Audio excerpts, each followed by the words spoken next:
سيد الرسل على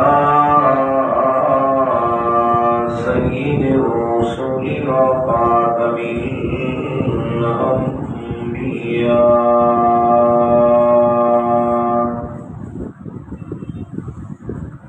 وعلى آله وأصحابه الأتقياء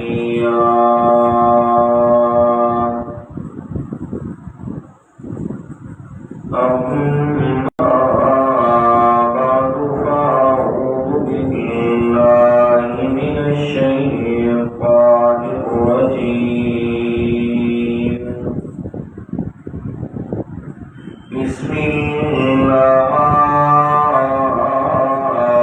الرحمن الرحيم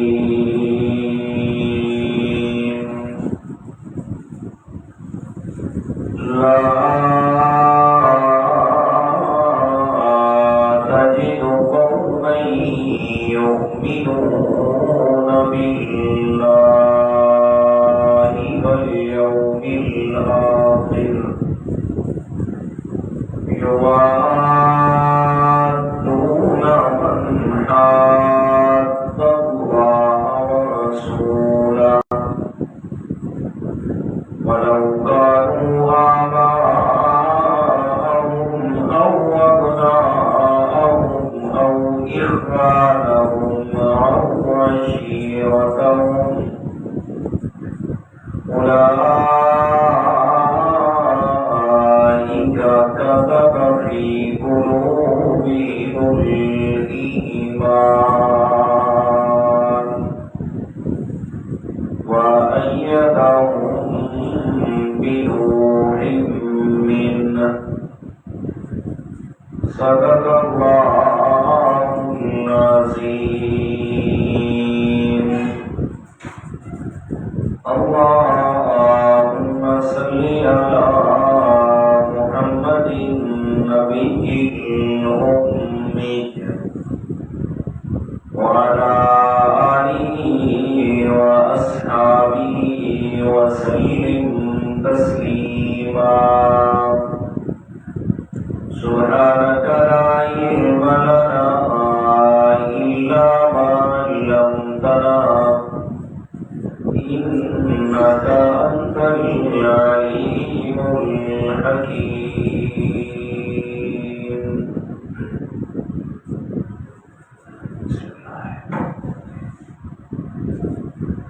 گرامی قدر سامعین،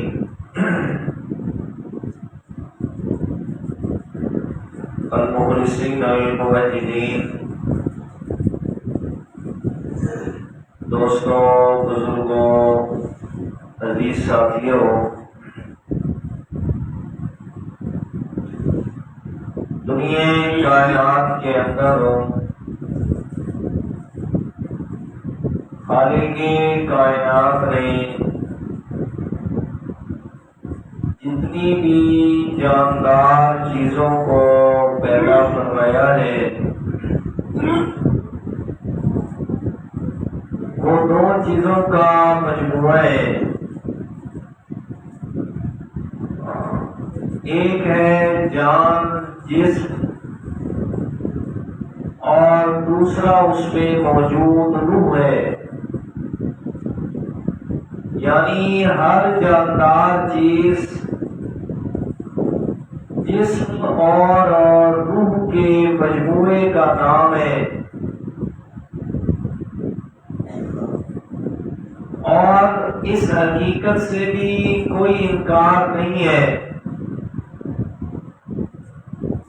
کہ جاندار چیز میں جو اصل اور قیمتی شے ہوتی ہے وہ اس کی روح ہوتی ہے. اگر روح چلی جائے، روح نکل جائے تو کوئی بھی اسے جاندار کہنے کے لیے تیار نہیں ہوتا. بالکل اسی طرح اللہ تعالیٰ نے انسان کو جو ایمان کی دولت سے نوازا ہے میں بھی اللہ تعالیٰ نے ایک وجود بنایا اور دوسرا اس کی روح بنائی. ایمان کا وجود عام فام سنتے رہتے ہو.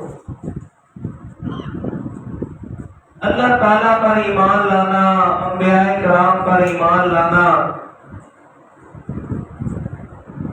آسمانی کتابوں پر ایمان لانا، عقیدہ آخرت یعنی قیامت پر ایمان لانا، ان سب چیزوں کے مجموعے کا نام ایمان ہے. اور یہ چیزیں ایمان کا ایک وجود ہے.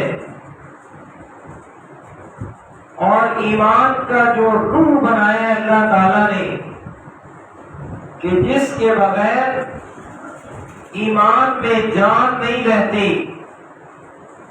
یا یہ کہہ لیں تو غلط نہیں ہوگا کہ ایمان کہلوانے کا حقدار ہی نہیں رہتا اگر وہ روح نہ پائی جائے. اور ایمان کی روح ہے پیارے پیغمبر امام الانبیاء جناب محمد الرسول اللہ صلی اللہ علیہ وسلم سے سچی محبت کرنا. محبت رسول صلی اللہ علیہ وسلم. اگر پیارے پیغمبر سے محبت نہیں ہے تو لاکھ ایمان کے دعوے کرتا رہے، وہ ایمان کبھی اللہ تعالیٰ کے ہاں قابل قبول نہیں ہوگا. اس لیے کہ اللہ تعالیٰ نے ایمان کی روح جو ہے اسے پیارے پیغمبر کی محبت کے ساتھ خاص کی ہے.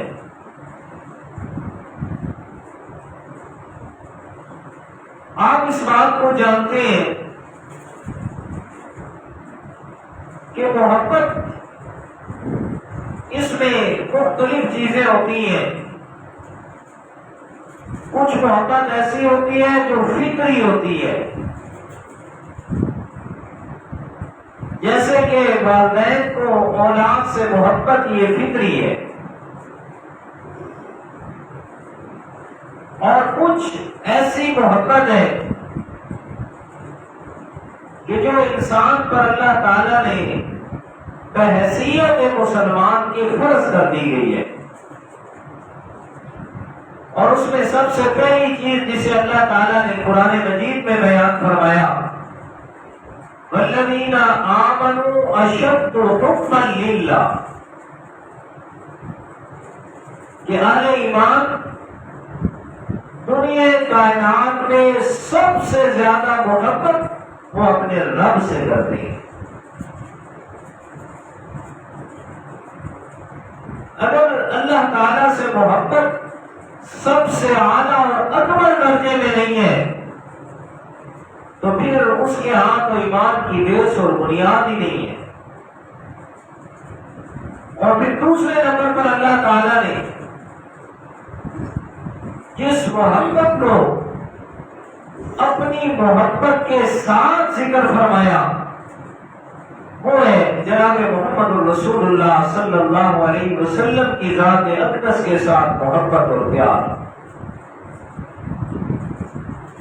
جسے مختلف پیرائے میں اللہ تعالیٰ نے بیان فرمایا ہے. کبھی لفظ محبت سے ہی ذکر کیا، جیسے قُلْ إِن كُنتُمْ تُحِبُّونَ اللَّهَ فَاتَّبِعُونِي يُحْبِبْكُمُ اللَّهُ، کہ اگر تم اللہ تعالیٰ سے محبت کرتے ہو تو پھر میری اتباع کرو، میرے پیچھے چلو. مطلب کہ مجھ سے محبت کرو گے تو یحببکم اللہ، اللہ تعالیٰ تمہیں اپنا محبوب بنائے گا. اور کسی جگہ پہ اللہ تعالیٰ نے اس محبت کو دوسرے پیرائے میں ذکر کیا اور فرمایا من یطع الرسول فقد اطاع اللہ، کہ اگر آپ نے میرے پیارے پیغمبر کی اطاعت کی، مطلب اس سے محبت کرتے ہوئے اس کی بات کو مانا، تو حقیقت کے اندر آپ نے میں اللہ تعالیٰ کی محبت کا حق ادا کر دیا. تو عرض میں یہ کر رہا تھا کہ ایمان وہ ایک ہی صورت میں اس کا وجود باقی رہ سکتا ہے، اور وہ ہے آقا نامدار جناب محمد رسول اللہ صلی اللہ علیہ وسلم سے سچی محبت اور پیار۔ اگر اس میں ذرہ برابر بھی کمی کوتاہی آئی تو پھر ایمان کا وجود کبھی برقرار نہیں رہ سکتا، جسے اللہ تعالیٰ نے قرآن مقدس کے اندر بیان فرمایا بڑی تفصیل سے مختلف جگہ پر۔ صرف میں ایک بات آپ کے سامنے عرض کر کے بات کو آگے بڑھاؤں گا کہ اللہ تعالیٰ نے 28ویں پارے کے اندر اسے کس انداز اور پیرائے میں بیان کیا، اور ساتھ میں پھر ایک کسوٹی اور ترازو بھی بیان فرما دیا کہ اپنے ایمان کو اس کسوٹی پر تول لیں، اس ترازو میں جا کے ڈال لیں۔ اگر اس ترازو کے تولنے سے آپ کا ایمان وزنی ثابت ہوا تو سو مبارکباد کے مستحق ہے، اگر نہیں تو پھر اس پر غور و فکر کی ضرورت ہے، اور زندگی کے ختم ہونے سے پہلے اپنے آپ کو اس معیار کے مطابق ڈھال لیں۔ اگر نہیں ڈھالا تو پھر ایمان نہ ہونے کی وجہ سے دنیا میں بھی خسارہ اور آخرت کے نقصان سے تو کوئی بچا ہی نہیں پائے گا۔ اب قرآن مجید کے ایک انداز دیکھیں اور پھر اس کے بعد بات کو آگے بڑھاتے ہیں۔ اعوذ باللہ من الشیطان الرجیم، بسم اللہ الرحمن الرحیم، لا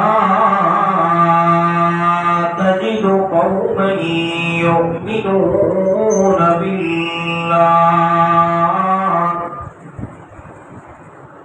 یوادون من حاد اللہ ورسولہ ولو كانوا آباءهم أو أبناءهم أو إخوانهم أو عشيرتهم أولئك كتب في قلوبهم الإيمان۔ سورہ مجادلہ اور آیت کا نمبر 24 ہے، 28واں پارہ ہے۔ میرے پیارے پیغمبر سے اللہ تعالیٰ نے اس بات کی وضاحت فرمائی اور انہی کی زبان مقدس سے فرمائی۔ میرے پیارے پیغمبر اپنی زبان سے اعلان فرما دیں، لا تجد قوما یؤمنون باللہ والیوم الآخر، ایسا کوئی بھی آدمی ہو جس نے ایمان کا دعویٰ کیا ہے۔ میرے پیارے پیغمبر ایمان کا دعویٰ کرنے کے بعد آپ ایسے مومن کے اندر کوئی بھی ایسی صفت نہیں پائیں گے۔ کون سی؟ فرمائے یوادون،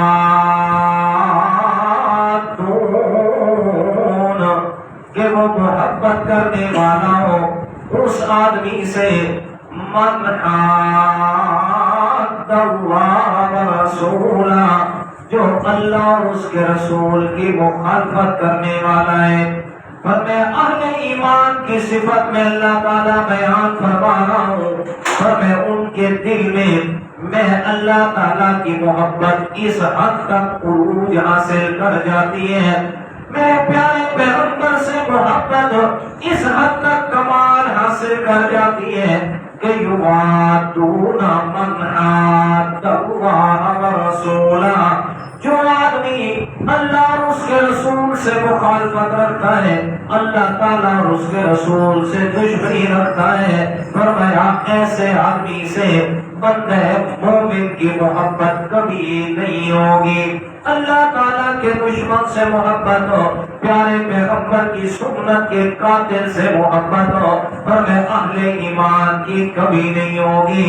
وَلَوْ كَانُوا آبَاءَهُمْ، اگرچہ وہ ان کے قریبی رشتہ داروں میں والدین ہی کیوں نہ ہو، أَوْ أَبْنَاءَهُمْ، چاہے اولاد ہی کیوں نہ ہو، أَوْ إِخْوَانَهُمْ، چاہے بھائی کیوں نہ ہو، او عشیرتہم، یا قریبی رشتہ داروں میں، فرمایا چچا زاد ہے، مامو زاد ہے، خالہ زاد ہے، پھوپھی زاد ہے، ننہال ہے، ددہال ہے، فرمایا جتنے ہی قریبی کیوں نہ ہو، لیکن ایسا آدمی جو پیارے پیغمبر سے نفرت کرنے والا، پیارے پیغمبر سے دشمنی رکھنے والا ہے، پیارے پیغمبر کی سنت کا قاتل بنا ہے، فرمایا ایسے آدمی سے اہل ایمان کی محبت کبھی نہیں ہوگی۔ اللہ اکبر۔ اب اللہ تعالیٰ نے یہ کسوٹی بیان فرمائی، یہ ترازو بیان فرمایا، یہ میزان بیان کیا، فرمایا اگر اپنے ایمان کو تولنا چاہتا ہے، اگر اپنے ایمان کا موازنہ کرنا چاہتا ہے کہ میرے اندر کس حد تک ایمان موجود ہے، یہ میں اللہ تعالیٰ نے تمہیں ترازو اور میزان بیان فرما دیا۔ فرمایا ایک طرف میں اللہ کی محبت ہے، ایک طرف میرے پیارے پیغمبر کی سنت کی محبت ہے، اس کے مقابلے میں والدین ہیں، اولاد ہے، بیوی بچے ہیں، فرمایا رشتہ دار ہیں، اپنے بہن بھائی ہیں۔ جب تقابل آئے گا تو پھر پتہ چلے گا کہ آپ کا ایمان کس درجے میں موجود ہے، آپ کا ایمان کس فوقیت کے درجے میں ہے یا تنزلی کے درجے میں ہے۔ جس وقت تقابل میں بات آئے گی تب جہاں کے ایمان کا امتحان ہوگا۔ فرمایا جو لوگ اس امتحان میں کامیاب ہوئے، میں اللہ تعالیٰ ان کے لیے اعلان فرما رہا ہوں، اولئک کتب فی قلوبہم الایمان۔ میرے پیارے پیغمبر، میں اللہ تعالیٰ انہی لوگوں کے دلوں پر اپنے ہاتھ سے ایمان کو میں اللہ تعالیٰ نے لکھ دیا ہے۔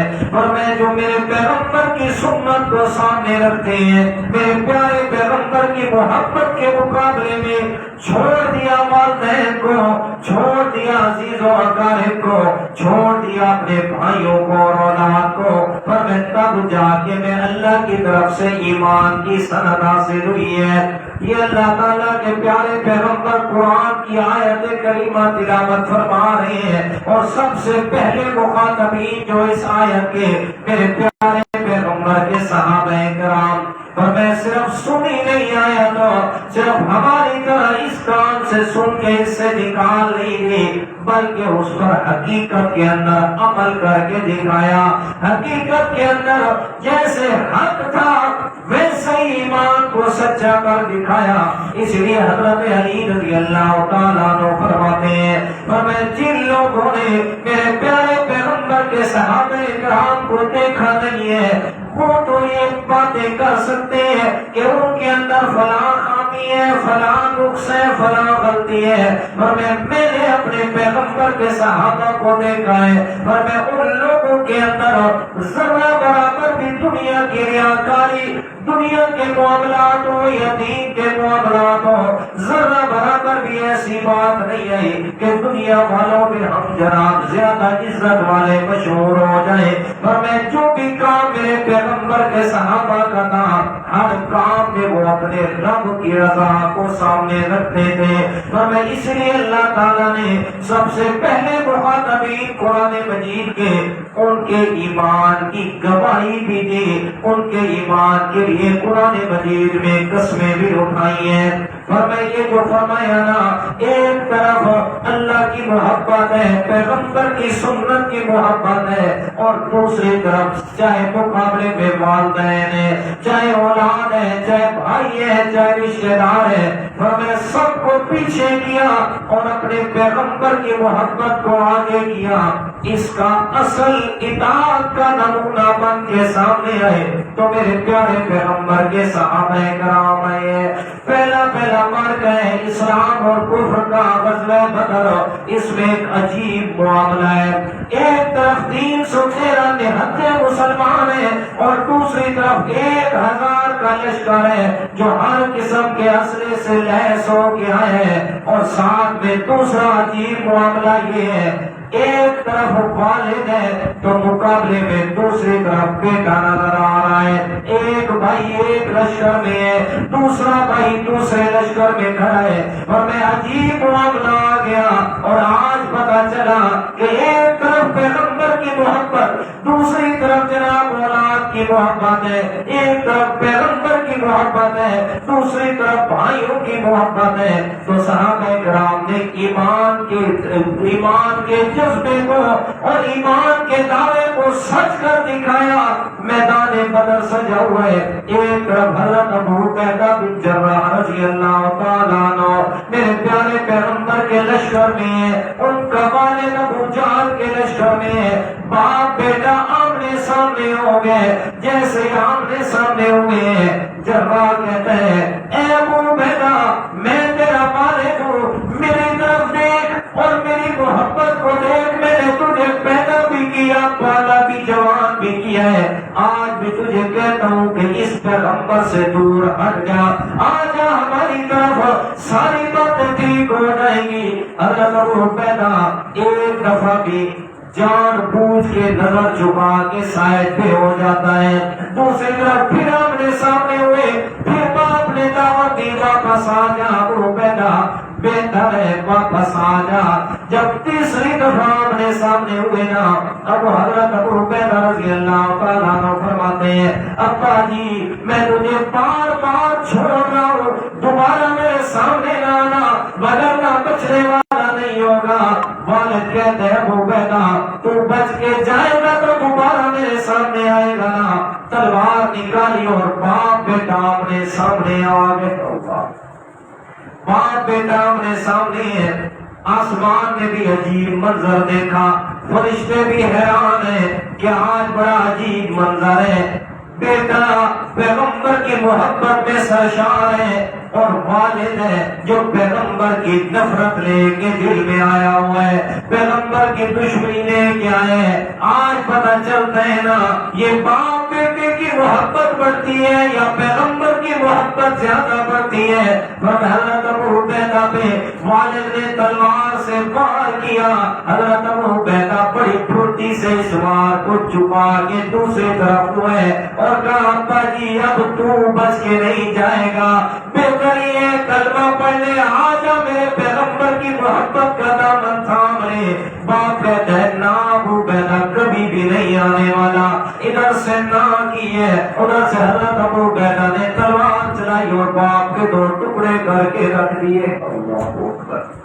میرے پیارے کہنا بھی آسان ہے، سننا بھی آسان ہے، لیکن جب بات عمل کی آتی ہے، جب ایمان کا امتحان آتا ہے، وہاں کامیاب ہونا بڑا مشکل ہے۔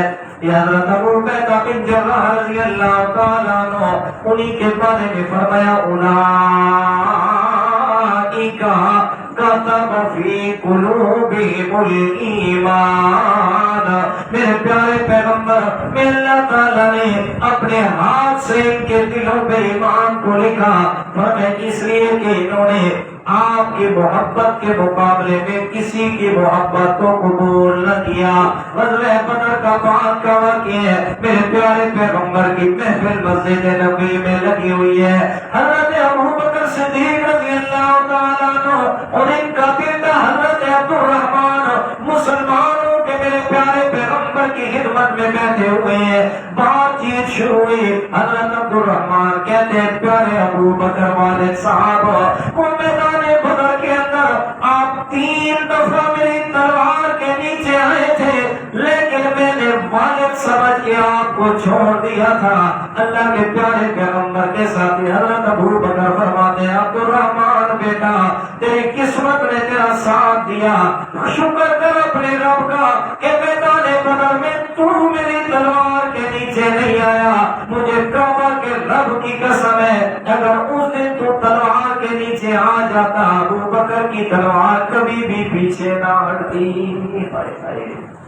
میرے پیارے یہ اولئک کتب فی قلوبہم الایمان، فرمایا پیغمبر کی محبت ایک طرف، دوسری طرف چاہے والدین ہے، اولاد ہے، برادری ہے، کچھ بھی ہے، ہر خوشی ہے چاہے غمی ہے، زندگی کے جو بھی معاملات ہیں، اگر ہر معاملے کے اندر پیغمبر کی سنت سے محبت کو آگے نہیں رکھے گا پھر ایمان کی تکمیل نہیں ہوگی، ایمان کے اندر روح پیدا نہیں ہوگی، بغیر روح والا ایمان ہوگا جس نے اپنے جسم کو بھی نہیں سنبھال سکنا، پھر اس ایمان نے تجھے جنت میں کہاں سے پہنچانا ہے؟ میرے پیارے آپ صلی اللہ علیہ وسلم سے محبت ہو، فرمایا یہ عین ایمان ہے، اور کیوں نہ محبت ہو؟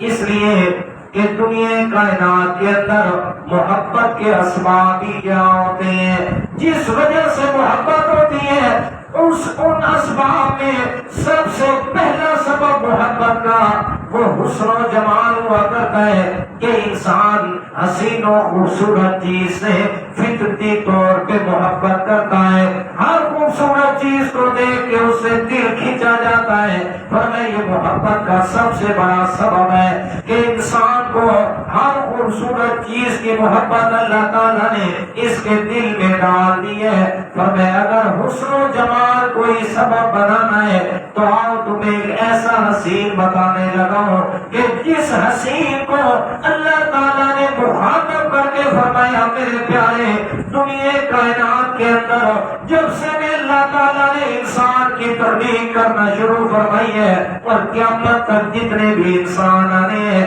میرے محبوب میں نے تیرے جیسا خوبصورت اور بنائے ہی کوئی نہیں ہے۔ اللہ اکبر۔ اور میرے پیارے پیغمبر کے حسن و جمال کو علامہ قرطبی رحمۃ اللہ تعالی علیہ نے ان الفاظ میں بیان فرمایا ہے، وہ فرماتے ہیں اللہ تعالیٰ نے اپنے پیارے پیغمبر کو جتنا حسن و جمال عطا فرمایا وہ مکمل طور پہ دنیا میں ظاہر نہیں فرمایا، کہ اگر سارا حسن دنیا میں ظاہر فرما دیتے کسی کے بس میں ہی نہیں تھی حسن جمال کو برداشت کرنا۔ پر میں اتنا حسن عطا فرمایا، اتنا جمال عطا فرمایا اپنے پیارے پیغمبر کو کہ آپ صلی اللہ علیہ وسلم کے ساتھی حضرت حسان رضی اللہ تعالیٰ عنہ میرے پیارے پیغمبر کے پاس آتے ہیں، آ کے عرض کرتے ہیں یا رسول اللہ مشرکین مکہ نے آپ کے بارے میں بڑے غلط الفاظ کہے ہیں، حج بیان کی ہے آپ کی، آپ مجھے اجازت دے میں آپ کی تعریف کرنا چاہتا ہوں۔ اللہ کے پیارے پیغمبر فرماتے ہیں پیارے حسان میں نے خود سے منع فرمایا ہے کہ کسی کے منہ پہ اس کی تعریف نہ کیا کریں کیونکہ اس کے اندر تکبر پیدا ہونے کا زیادہ خدشہ ہوتا ہے، پر میں نہ کرے میں اس کو پسند نہیں فرماتا۔ حضرت حسان بیٹھ کے تھوڑا سا وقت گزرا ہے، اللہ تعالیٰ نے حضرت جبرائیل علیہ السلام کو بھیج دیا اور فرمایا میرے پیارے حضرت حسان کی جو خواہش ہے یہ میں اللہ تعالیٰ بھی یہی چاہتا ہوں، آپ حضرت حسان سے کہ آپ کی تعریف کریں، صرف آپ نہیں آپ کی تعریف میں اللہ تعالیٰ سننا چاہتا ہوں۔ اللہ اکبر۔ میرے پیارے پیغمبر نے حضرت حسان کو بلایا اور فرمایا حسان تجھے مبارک ہو ایدک اللہ بروح القدس، اللہ تعالیٰ نے آپ کی تائید حضرت جبرائیل سے فرمائی ہے اور مجھے حکم فرمایا میرے پیارے حضرت حسان کو تعریف کی اجازت دیجیے۔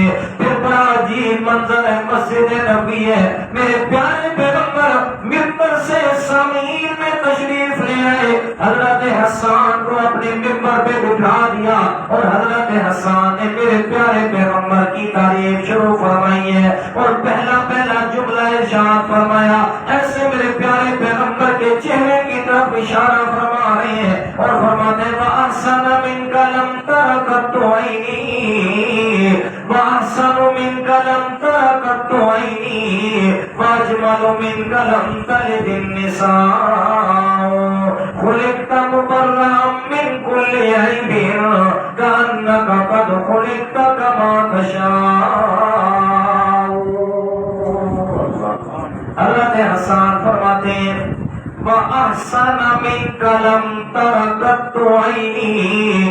یا رسول اللہ، میری آنکھوں نے جب سے دیکھنا شروع کیا ہے، مجھے کعبہ کے رب کی قسم ہے، آپ جیسا خوبصورت چہرہ میں نے نہیں دیکھا۔ اللہ اکبر۔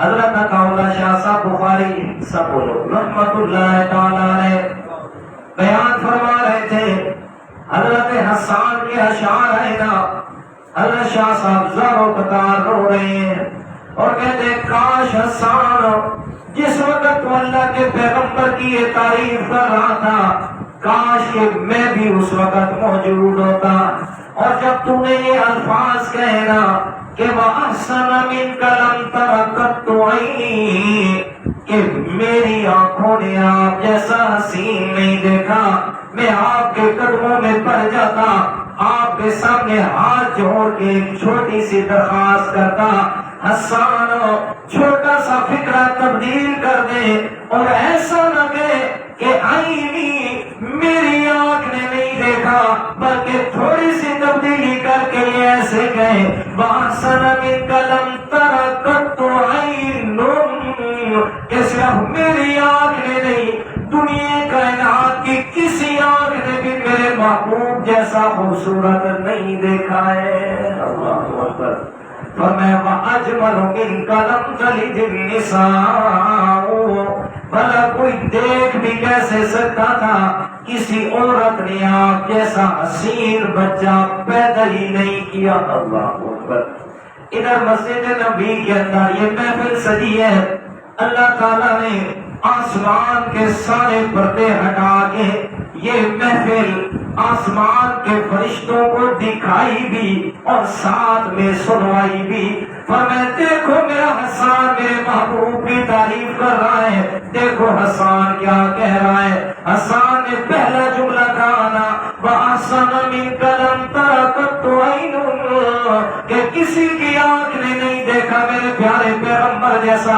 حضرت جبرائیل شیخ سعدی رحمت اللہ تعالی علیہ اس تقیت کو بیان فرماتے ہیں، فرمایا اللہ تعالیٰ کے سامنے حضرت جبرائیل عرض کرتے ہیں مولا حسان نے دیکھا ہی کیا ہے، یا مکہ دیکھا ہے یا مدینہ دیکھا ہے یا حجاز کا علاقہ یا شام کا علاقہ دیکھا ہے، صرف تھوڑا سا علاقہ دیکھ کے اتنا بڑا اس نے فیصلہ کر دیا۔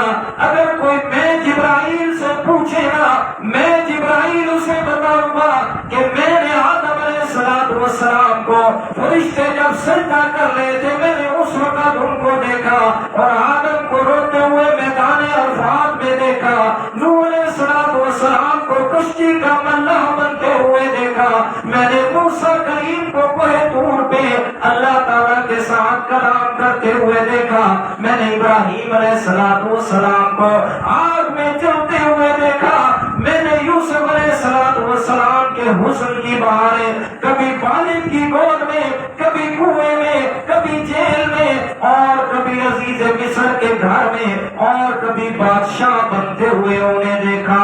میں نے اللہ تعالیٰ میں نے بڑا کچھ دیکھا، جب سے دنیا بنی ہے اس وقت سے لے کے حضرت عیسیٰ علیہ السلام تک میں نے سارے پیغمبروں کے حسن کی بہاریں دیکھی، لیکن کعبہ کے رب کی قسم ہے تیرے محبوب جیسا کوئی نہیں دیکھا۔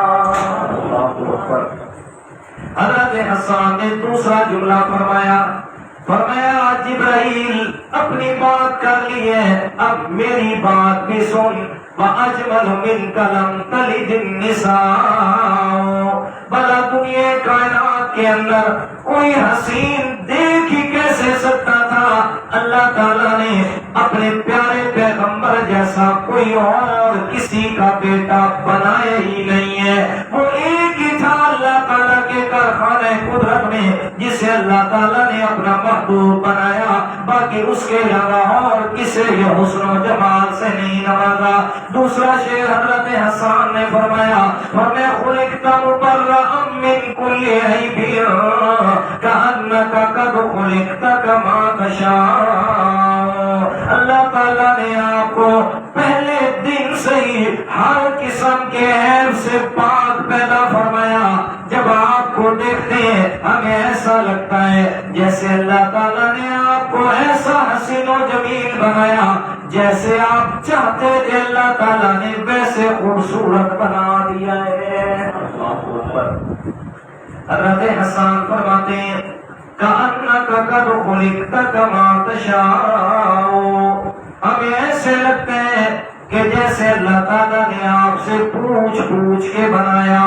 اور میرے پیارے بتا تجھے کیسا بناؤں، اور تیرا حسن و جمال کیسا ہو، تیرے ہاتھ کیسے بناؤں، تیرے ہونٹ کیسے بناؤں، تیری آنکھیں کیسی بناؤں، تیرا جناب یہ زلف اور تیرا چہرہ مبارک، تیرا وجود مبارک میں اللہ تعالیٰ کیسے بناؤں۔ تو میرے پیارے پیغمبر زبان حال سے فرما رہے ہوں گے یا اللہ اگر مجھ سے پوچھ کے بنانا چاہتا ہے تو پھر میری انگلی ایسی بنا دینا، زمین پہ بیٹھ پہ آسمان کی طرف کروں تو دو چاند کو دو ٹکڑے کر کے رکھ دے۔ اللہ اکبر اللہ اکبر اللہ اکبر۔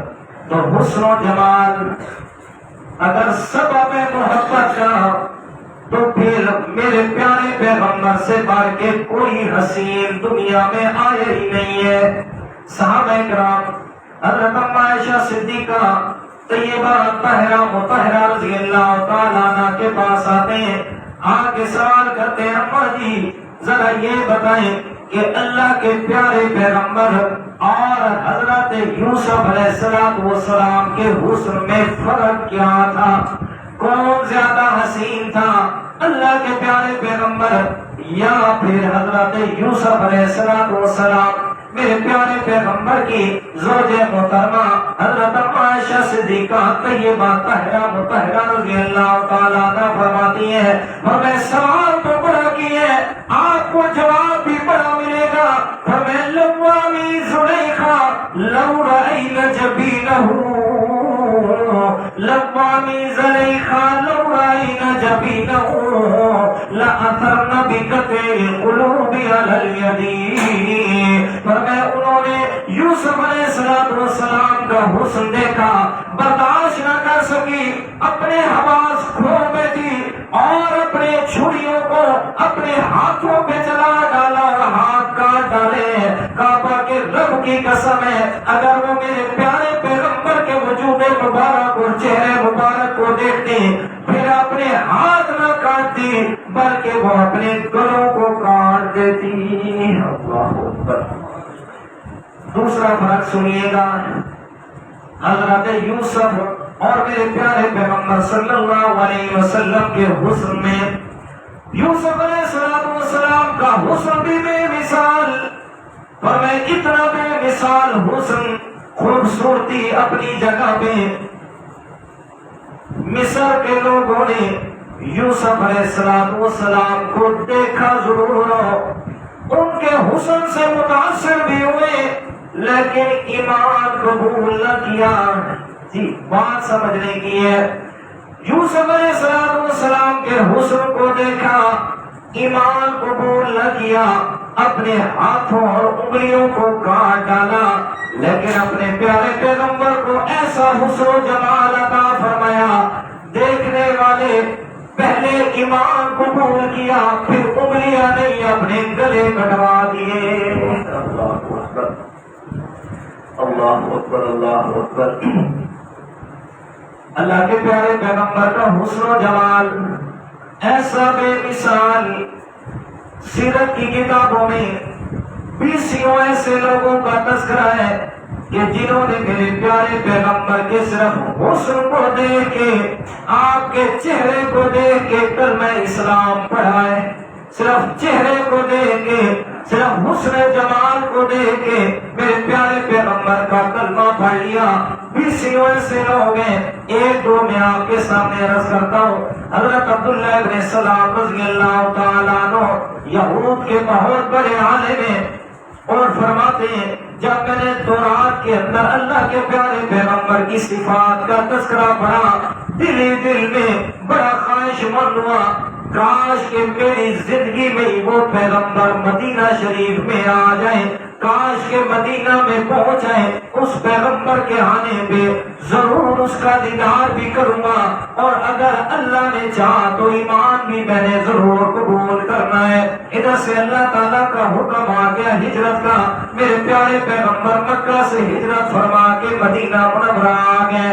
جب مدینہ منورہ میں پہنچے، صحابہ کرام مدینہ منورہ میں رہنے والے آپ صلی اللہ علیہ وسلم کے استقبال کے لیے آ رہے ہیں۔ جب نکلے مسلمان استقبال کے لیے، حضرت عبداللہ علیہ السلام فرماتے ہیں میں بھی اپنی پھوپھی کے ساتھ مسلمانوں کے ساتھ ہو لیا۔ دور سے دیکھ اللہ تعالیٰ کے پیارے پیغمبر آ رہے ہیں، آپ اونٹنی پہ سوار ہیں، آپ صلی اللہ علیہ وسلم کے چہرے اقدس پہ جیسے ہی نظر پڑی ہے، آپ صلی اللہ علیہ وسلم کا چہرہ دیکھا، صحابہ کرام نے نعرہ تکبیر بلند کیے ہیں، سب نے اللہ اکبر کا، ساتھ میں نے بھی اللہ اکبر کہہ دیا۔ میری پھوپھی صاحب ہے، مجھے کوئی مار کے کہتی ہے عبداللہ ذرا سوچ تو صحیح، یہ ہمارا پیغمبر تو نہیں آیا، یہ تو مسلمانوں کا پیغمبر ہے، اگر ہمارا موسیٰ کلیم آتا تو خوش ہوتا، پتہ نہیں یہ سچا بھی ہے کہ نہیں ہے۔ کہتے جیسے میری پھوپھی کی زبان پہ یہ الفاظ ہے نا، میں نے ان کی زبان پہ ہاتھ رکھ دیا اور فرمایا نانا اگلا جملہ نہیں کہنا، اگلا جملہ الفاظ ادا نہیں کرنے۔ کہتے میں نے جیسے پیارے پیغمبر کے چہرے کو دیکھا، فوراً میری زبان سے یہ کہا فلما تبینت وجہہ عرفت ان وجہہ لیس بوجہ کذاب۔ میں نے چہرہ دیکھ کے فوراً کہا اتنا خوبصورت چہرہ کبھی بھی جھوٹا نہیں ہو سکتا۔ اللہ اکبر۔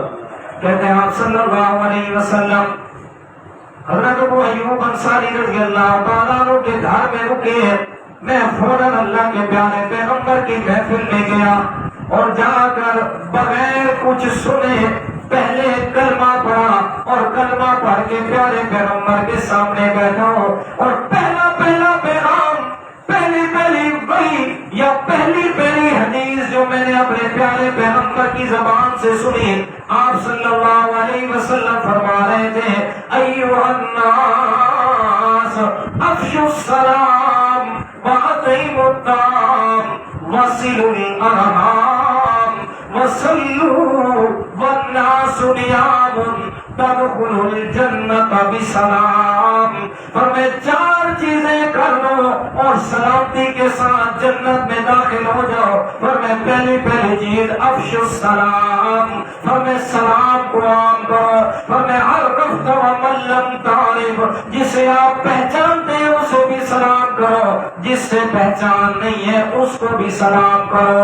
فرمائے پہلی چیز افشوا السلام، سلام کو عام کرو۔ اور دوسری حدیث مبارک ہے میرے پیارے پیغمبر نے فرمایا اگر کسی کے دل میں تکبر پیدا ہو رہا ہو تو اس کو میں ایک ایسی چیز بتاتا ہوں کہ وہ کرے، اس کے دل سے تکبر ختم ہو جائے گا۔ صحابہ کرام نے سوال کیا یا رسول اللہ ذرا جلدی بتائیے گا۔ میرے پیارے پیغمبر نے فرمایا اپنے سے کم تر لوگوں کو سلام کیا کرو۔ کیا کیا کرو؟ اپنے سے غریب لوگوں کو سلام کیا کرو، اللہ تعالیٰ تمہارے دل سے تکبر کو ختم کر دے گا۔ فرمائے پہلی چیز افشوا السلام، سلام کو عام کرو۔ واطعموا الطعام، فرمایا بھوکوں کو کھانا کھلایا کرو، غریبوں پہ اپنا مال خرچ کیا کرو، اور بغیر کسی احسان کے فرمایا ان کو کھانا کھلایا کرو، بھوکوں غریبوں پہ مال خرچ کیا کرو۔ آئیے گا قرآن مجید کا ایک حوالہ بھی دیکھ لیں۔ فرمایا اہل جہنم جب جہنم میں پہنچ جانے ہیں وہاں اہل جنت اور جہنم کا مکالمہ ہونا ہے۔ اہل جنت نے اللہ تعالیٰ سے اجازت لے کے اپنے بالا خانوں کے اوپر سے جھانکنے جہنم کی طرف اور ان سے پوچھ رہے ہیں یار بتاؤ نا ما سلککم فی سقر، سورۃ مدثر۔ فرمایا بتاؤ نا تم جہنم میں کیسے پہنچ گئے ہیں؟ فرمایا اہل جہنم آگے سے جواب دیں گے کہ ہماری پہلی خصلت یہ تھی، فرمایا ہم نماز نہیں ادا کرتے تھے، وَلَمْ نَكُ مِنَ الْمُصَلِّينَ، نماز ادا نہ کرنے کی وجہ سے جہنم میں آ گئے، اور دوسری وجہ وَلَمْ نَكُ نُطْعِمُ الْمِسْكِينَ، ہم غریبوں پہ اپنا مال خرچ نہیں کرتے تھے، اپنے مال میں سے غریبوں کا حصہ ادا نہ کرتے، غریبوں اور بھوکوں کو کھانا نہ کھلاتے، اس لیے ہم جہنم میں پہنچ گئے۔ میرے پیارے پیغمبر نے فرمایا افشوا السلام، نہ اپنے سلام کو عام کرو، دوسرے نمبر پہ فرمایا وَأَطْعِمُوا الطَّعَامَ، بھوکوں کو کھانا کھلاؤ، تیسرے نمبر پہ وَصِلُوا الْأَرْحَامَ، رشتہ داروں سے اچھا سلوک کرو۔ اللہ کو کیا فرمایا؟ تیسرے نمبر پہ شاباش بولو وَصِلُوا الْأَرْحَامَ، رشتہ داروں سے بولو نا بھائی، رشتہ داروں سے، اب باہر والے نہیں بول رہے، رشتہ داروں سے اچھا سلوک کرو۔ اور ہماری تو دشمنیاں بھی شروع ہوتی ہیں رشتہ داروں سے، جی کہہ دینا دشمنی جی ننہالین، یہ ننہالوں سے دشمنی ہے جی، کس کو قتل کیا جی مامے تمہاری بتا جی چاچے تمہاری بتا جی، سب کے پترے کو قتل کی تھی بتا جی، دشمنیاں بھی ہماری جو رشتہ داروں سے شروع ہوتی ہیں، اور پھر کہتے کیا جناب اصالے تو بتاتا مسلمان بھی کوئی نہیں جی، ہم سے بڑا تو جنتی بھی کوئی نہیں۔ اور میرے پیارے پیغمبر کی حدیث مبارک سنیے گا، آپ صلی اللہ علیہ وسلم نے فرمایا لا تدخل الجنت قاطع، او کما قال النبی صلی اللہ علیہ وسلم، فرمایا رشتہ داروں سے قطع تعلق کرنے والا کبھی بھی جنت میں داخل نہیں ہوگا۔ حدیث پاک سنیے گا، بڑی پیاری حدیث ہے، اور اس حدیث نے جنت کا حصول آسان کر دیا۔ اگر کوئی جنت میں جانا چاہتا ہے، اس کی جنت کے ٹکٹ کی ضمانت میرے پیغمبر دے رہے ہیں جی۔ جنت چاہیے کہ نہیں سب کو؟ سب کو چاہیے نا، تو پھر اس حدیث مبارک کو سنیے گا۔ میرے پیارے پیغمبر نے فرمایا جو اپنے ناراض رشتہ دار پہ اپنا مال خرچ کرتا ہے، رشتہ دار بھی ہے لیکن کسی وجہ سے ناراضگی چل رہی ہے، اور میں ناراض رشتہ دار پہ اللہ کی رضا کے لیے اس کی ہیلپ کرتا ہے، اس پہ اپنا مال خرچ کرتا ہے، اور میں ایسے آدمی کو خوشخبری دو اس کی جنت کا میں پیغمبر ضامن ہوں۔ آسان ہے کہ نہیں؟ آسان ہے نا جنت؟ خان صاحب میری طرف توجہ کرے، جنت آسان ہے کہ نہیں جی؟ اپنے رشتہ داروں سے اچھا سلوک کرنا۔ فرمایا آپ علیہ الصلوۃ والسلام نے، صحابہ کرام نے پوچھا یا رسول اللہ اچھا سلوک کرنے کا مطلب کیا ہے؟ میرے پیارے پیغمبر نے فرمایا اچھائی کے بدلے میں اچھائی تو ہر کوئی کرتا ہے، حدیث پاک کے الفاظ ہیں، اور میں اچھائی نیکی کے بدلے میں نیکی تو ہر کوئی کرتا ہے، اصل میں نیکی یہ ہے کہ تیرے رشتہ دار تجھ سے قطع تعلق کریں، تو ان سے تعلق کو جوڑتا رہ جا جی۔ ایسے آدمی کے لیے جنت کی ضمانت میرا پیغمبر دے رہا ہے۔ آج تو بھائی بھائی سے نہیں، بہن سے رشتہ ختم جی، رشتہ دار یہ چچا زاد ہے، مامو زاد ہے، اور ایسے بھی بد نصیب میں نے دیکھے ہیں جو اپنے والدین سے بھی تعلق کو ختم کیے ہوئے ہیں، والدین سے بھی تعلق نہیں ہے، اور ایسے والدین کو بھی دیکھا ہے جنہوں نے اپنی اولاد سے تعلق کو ختم کیا ہوا ہے، بات بھی نہیں ہے، کوئی بھی بیس بنیاد نہیں ہے، بھائیوں نے بہنوں کے حق بھی مارے ہوئے ہیں اور ساتھ میں ان سے تعلق بھی ختم کیا ہوا۔ اور میرے پیارے ذرا اپنی بہنوں کے بارے میں خاص کر کے بہت زیادہ احتیاط کیا کریں، اپنی بیٹیوں کے بارے میں احتیاط برتا کریں، وگرنہ قیامت کا دن ہوگا، یہی بہنیں ہوں گی، یہی بیٹیاں ہوں گی، ان کا ہاتھ ہوگا اور ہمارا گریبان ہوگا اگر ان کے حق ادا نہ کیے۔ ذرا بہن کی زندگی تو دیکھنا، اپنے بھائیوں کے ساتھ ماں باپ کے گھر میں 20 سال رہتی ہے، 22 سال رہتی ہے یا 25 سال رہتی ہے، جب شادی ہو کے گئی پتہ نہیں کہاں سے کہاں قسمت لے گئی، پہنچ گئی، اب اولاد ہو گئی، بیٹی بہن ماں ہوتی ہے، اپنے گھروں میں کام کر رہی ہے، آٹا گوندھ رہی ہے، لیکن اس کی زبان پہ دعا اپنے بھائیوں کے لیے ہوتی ہے، مولا میرے بھائیوں کی طرف خیر کرنا، مولا میرے بھائیوں کی تکلیف کو دور کرنا۔ اور بھائیوں کا کیا ہوا ہوتا ہے اور بھائیوں کے کیا حالات ہوتے ہیں، بہن کو کیا کہہ رہا ہے، خبردار اگر وراثت میں سے حق مانگا تو دوبارہ میرے گھر میں پاؤں نہیں رکھنا، دوبارہ میرے گھر میں نہیں آنا۔ اب بہن بیچاری کیا کرے، ادھر سے خامد سختی کر رہا ہے، جا اپنا حصہ لے کے آ، اور ادھر سے بھائی کہتا ہے اگر دوبارہ حصہ مانگا تو میرے گھر میں قدم رکھنا۔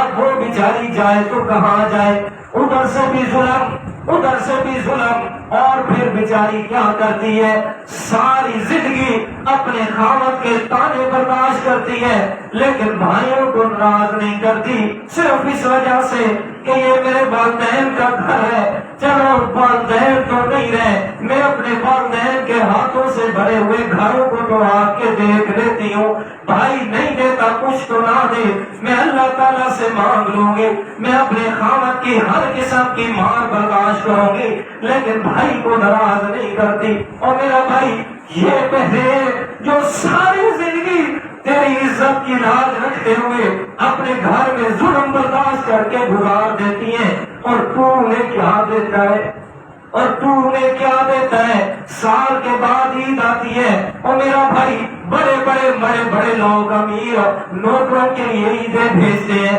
ڈرائیوروں کے لیے عیدیں بھیجتے ہیں، یہ جناب میرا کسان ہے، یہ میرا جناب مزارع ہے، یہ میرے کھیتوں میں کام کرتا ہے، ان کے لیے بھی عید جا رہی ہے، اور بہن بیچاری گھر میں ترستی رہتی ہے، بھائی کی طرف سے کچھ نہ آیا، بھائی کی طرف سے کچھ نہ آیا، فرمایا وصل الارحام، فرمایا جنت میں جانا چاہتا ہے تو پھر رشتہ داروں سے اچھا سلوک کرنا ہوگا، اور سب سے پہلے اچھے سلوک کے حقدار وہ آپ کے بہن بھائی ہوتے ہیں۔ بھائی کا تعلق بھائی سے نہیں، بھائی کا تعلق بہن سے نہیں۔ کہاں سے نماز قبول ہوگی میرے بھائی، کہاں سے حجیں آپ کو بچائیں گی، کہاں سے آپ کو نماز جنت میں لے کے جائیں گی، اگر حقوق العباد کے اندر آپ کلیئر نہ ہوئے، اگر رشتے داروں کے ساتھ اچھا سلوک نہ رکھا، تو یاد رکھ میرے پیارے، آپ صلی اللہ علیہ وسلم نے صرف فرمایا نہیں بلکہ رشتے داروں سے اچھا سلوک کر کے دکھایا ہے۔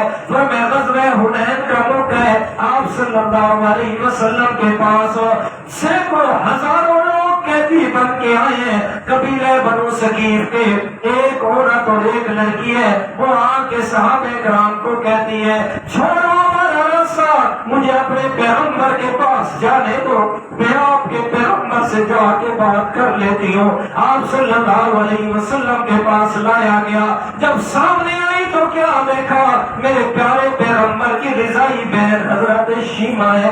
آپ نے اپنی بہن کو دیکھا، اپنی جگہ سے اٹھ کھڑے ہوئے استقبال کے لیے بہو کو پھیلایا، میرے پیارے پیغمبر نے اپنی بہن کو اپنے بہو میں لے کے اپنی چادر مبارک بچھا کے اپنی بہن کو چادر پہ بٹھایا اور فرمایا بہن جی بتائیے گا کس طرح آئی ہیں۔ عرض کرنے لگی یا رسول اللہ، آج تو اللہ تعالیٰ نے آپ کو بڑی بادشاہت دی ہے، آپ کا بڑا بول چال بول بالا ہے، سارے دنیا والے آپ کے غلام ہیں، لیکن یہ جتنے بھی آپ نے قیدی کیے ہوئے ہیں یہ سارے آپ کے ننھیال ہیں، کوئی آپ کا ماموں ہے، کوئی آپ کا نانا ہے، کوئی آپ کی نانی خالہ زاد ماموں زاد ہے، سارے آپ کے رشتہ دار ہیں۔ میرے پیارے پیغمبر کی زبان مقدس سنیے گا، آپ صلی اللہ علیہ وسلم سارے قیدیوں کے پاس آئے اور آ کے میرے پیارے پیغمبر نے فرمایا سنو سنو، میں نے آپ سب کو اپنی بہن کے کہنے پہ آزاد فرما دیا ہے۔ صرف کہا نہیں وصل الارحام، فرمایا رشتہ داروں سے اچھا سلوک کرو، رشتہ داروں کے ساتھ اچھا سلوک کرو۔ اور آج ہمارے عجیب رہن چل گیا ہمارے معاشرے میں، کیا کہا جاتا ہے جی اپنا تو پرائے چنگے اومن، جی اپنا تو پرائے جناب چنگے، اپنا دے اندر رشتہ داریاں نہیں کرنیاں، اپنے چنگے نہیں ہیں۔ اور میرے پیارے اگر اپنے اچھے نہ ہوتے ہیں تو میرے پیارے پیارے پیغمبر، میرے لاج دلارے پیغمبر، ساری کائنات کے تاجدار پیغمبر یہ کبھی بھی نہ فرماتے کہ رشتہ داروں کو اچھا سلوک کرو، رشتہ داروں سے بنا کے رکھو۔ جب میرے پیارے پیغمبر نے فرما دیا اور ساتھ میں یہ بھی حکم دے دیا، اچھائی یہ نہیں ہے کہ تو نیکی کا بدلہ نیکی سے لے، بلکہ اچھائی تو یہ ہے رشتہ دار تجھ سے تعلق کو توڑے تو ان کے ساتھ تعلق کو جوڑ کے رکھو، یہ بھی ساتھ میں بتا دیا۔ جب ہر آدمی جوڑنے کے لیے ہوگا اور میرا بھائی برادریوں میں جھگڑے نہیں ہوں گے، پھر بھائیوں میں جھگڑے نہیں ہوں گے، پھر کسی کا حق کوئی بھی دبا کے نہیں بیٹھے گا۔ آج تو عجیب حالات ہو گئے ماحول اور معاشرے کے، خدا کی قسم حالات دیکھتے ہیں دل خون کے آنسو روتا ہے، پتہ نہیں کیا سے کیا حالات ہمارے معاشرے کے بن گئے۔ آج جناب بھائی نے، بڑے بھائی نے چھوٹے کا حق دبایا ہوا ہے، بھائی نے بہنوں کا حق دبایا ہوا ہے، اور انہی پیسوں سے پھر حج پہ بھی جا رہا ہے اور بڑا جناب فخر کر رہا ہے حج کر کے آیا ہوں جناب، اگلے پچھلے گناہ سارے معاف ہو گئے۔ اور میرے پیارے جب تو دوسروں کا حق دبا کے بیٹھا ہے، اور یہ بات یاد رکھو میرے پیارے پیغمبر نے فرمایا ایک آدمی ہے 10 درہم کا کپڑا خریدتا ہے اور اس 10 درہم میں 1 درہم حرام کا تھا، فرمایا اس نے 10 درہم کو بھی حرام کر دیا۔ جب تک یہ کپڑا اس کے جسم پہ رہے گا نہ اس کی نماز کو بھول ہونی ہے، نہ اس کی زکات کو بھول ہونی ہے، نہ اس کا حج کو بھول ہونا ہے، نہ اس کی کوئی عبادت کو بھول ہونی ہے۔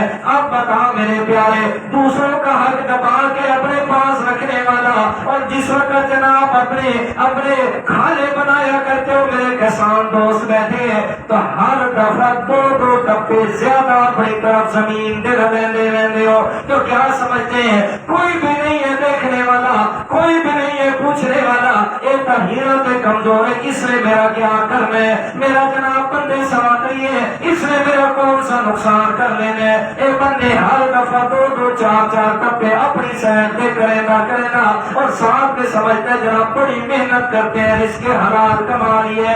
نہ میرا بھائی نہ، ہمیشہ یاد رکھو رب سے دعا کیا کرو مولا مجھے ایسا بنا دے کہ میں کسی کا حق دینے والوں میں سے نہ ہوں، مگر نہ قیامت کا دن ہوگا۔ میرے پیارے پیغمبر نے فرمایا بتاؤ میرے صحابہ میری امت میں سے سب سے زیادہ غریب انسان کون ہونا ہے؟ صحابہ کرام نے فرمایا ملا درہم ولا دراہیم ولا دنانیرا، فرمایا جس کے پاس دنیا کا مال و دولت نہیں ہے۔ میرے پیغمبر نے فرمایا نانا قیامت کے حوالے سے میری امت کا سب سے غریب انسان ہونا ہے، فرمایا جو آئے گا ہزاروں نیکیاں لے کے آئے گا، پہاڑ کے برابر نیکیاں لائے گا، لیکن جب اس کا حساب کتاب شروع ہونے لگے گا پھر میری طرف سے آدمی آ جائے گا یا اللہ اس نے میرا حق دبایا ہوا تھا دنیا میں، یہ میرا بھائی تھا اس نے وراثت میں حصہ نہیں دیا، یہ بہن آ گئی کہتے ہیں بھائی ہے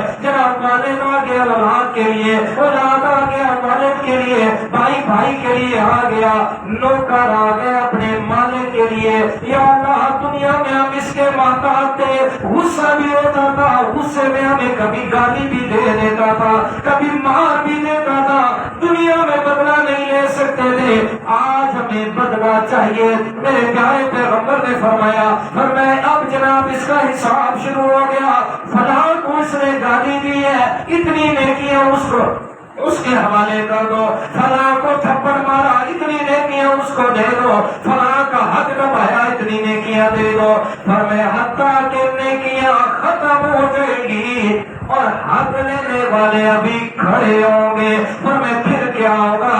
اب ان کے گناہ اٹھا کے اس کے پلڑے میں ڈالے جائیں گے. فرمایا اب جب حق لینے والے ختم ہوں گے، فرمایا یہ غریب آدمی ہے جو آیا ہزاروں نے کیا لے کے تھا، لیکن دوسروں کے حق ادا نہ کرنے کی وجہ سے اپنی نیکیاں بھی دے گیا، اپنے گناہ بھی، دوسروں کے گناہ بھی پلے میں لے کے جہنم میں جا رہا ہوگا.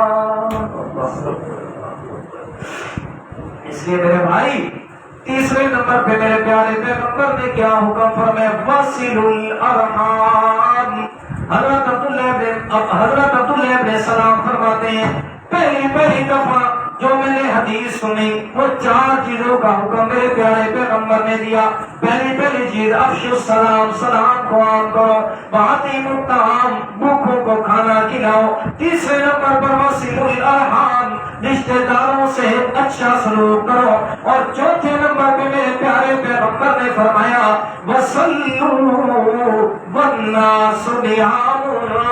اس وقت اٹھ کے نماز پڑھو جب سارے لوگ سوئے ہوئے ہوں، مطلب تہجد کے وقت اٹھ کے اپنے رب کے سامنے جھکا کرو. اور میں جو 4 کام کرنے والا ہے، اور میں تدخلوا الجنت بسلام، اور میں سلامتی کے ساتھ جنت میں داخل ہو جا. کتنی آسان چیزیں ہیں، ذرا بولو کتنے کام ہیں؟ 4. پہلا کام افشوا السلام، سلام کو عام کرو. اٹھتے بیٹھتے چلتے پھرتے ایک دوسرے کو جب بھی ملتے ہو کیا کہو؟ السلام علیکم. صحابہ کرام پھر اس پہ عمل فرماتے تھے نا کہ صحابہ کرام سفر میں جا رہے ہوتے، اگر 2 صحابی جا رہے ہیں اور درمیان میں درخت آ گیا، ایک ادھر سے ہوا دوسرا ادھر سے ہوا، جیسے ہی دوبارہ ملے پھر فرمایا السلام علیکم. عمل کر کے دکھایا. افشوا السلام، سلام عام کرو. دوسرا اطعموا الطعام، ذرا اپنے پڑوسیوں کا حال بھی دیکھ کے رکھا کرو. جی لازمی نہیں ہے جس نے سفید کپڑے پہنے ہیں اور اپنی عزت بچائی ہے وہ امیر ہی ہو، لازمی بات نہیں ہے. قرآن مجید میں اللہ تعالیٰ نے 3 پارے میں 5ویں رکوع پہ فرمایا للفقراء الذین احصروا فی سبیل اللہ لا یستطیعون ضربا فی الارض یحسبهم الجاہل اغنیاء من التعفف تعرفهم بسیماہم لا یسألون الناس الحافا. اللہ تعالیٰ فرماتے ہیں ایسے لوگوں کو ڈھونڈ کے اپنا مال خرچ کیا کرو جو لوگوں سے لپٹ کر سوال نہیں کرتے. اور تعریفهم بسیماہم، ان کو پہچانا کرو ان کی نشانیوں سے کہ جاہل لوگ ان کی حالت کو دیکھ کے کہتے ہیں بڑے امیر ہیں، بڑے امیر لوگ ہیں، لیکن انہوں نے اپنے سفید کپڑے اپنے ضمیر کو برقرار رکھنے کے لیے پہنے ہوئے ہیں. فرمایا ذرا پڑوس میں نظر دوڑایا کرو میرے بھائیوں، ذرا دیکھا کرو اپنے آس پاس میں کہ کتنے ایسے لوگ ہیں جو بیچارے غربت کی وجہ سے اپنا ضمیر برقرار رکھنے میں سفید کپڑے پہن کے پھر رہے ہیں لیکن حقیقت کے اندر حالت میں انتہائی کمزور ہیں. ذرا ڈھونڈ کے ایسے لوگوں پہ مال خرچ کیا کرو. اور لازمی نہیں ہے کہ آپ انہیں بتائیں کہ یہ صدقہ ہے، آپ انہیں بتائیں کہ یہ زکوٰۃ ہے، نہ کسی کا آپ نے عزت نفس مجروح نہیں کرنی. ذرا دینے کا طریقہ تو سیکھ لو. جی بتا دوں ایک آسان سا طریقہ. ہاں زکوٰۃ کے پیسے دینے آپ کی مرضی، صدقہ دے رہے آپ کی مرضی. آپ دیکھتے ہیں کہ فلاں کو ضرورت محسوس ہو رہی ہے آپ کو کہ اس کے گھر میں کھانا نہیں ہے، بچے ہیں بھوکے ہوں گے، آپ ضرورت محسوس کر رہے ہیں، آپ کوئی چیز خریدیں اور خرید کے اس کو دیں اور کہیں جناب یہ میری طرف سے آپ کو تحفہ ہے، یہ میری طرف سے آپ کو گفٹ ہے، یار لے جائے، خیر آج میری طرف سے لے لیں. بتانا لازم نہیں ہے، خدمت ضروری ہے. خدمت سے خدا ملتا ہے. خدمت سے کیا ملتا ہے؟ خدا ملتا ہے. تو میرے پیارے پیغمبر نے کیا فرمایا؟ افشوا السلام، اطعموا الطعام، وصلوا الارحام، وصلوا والناس نيام.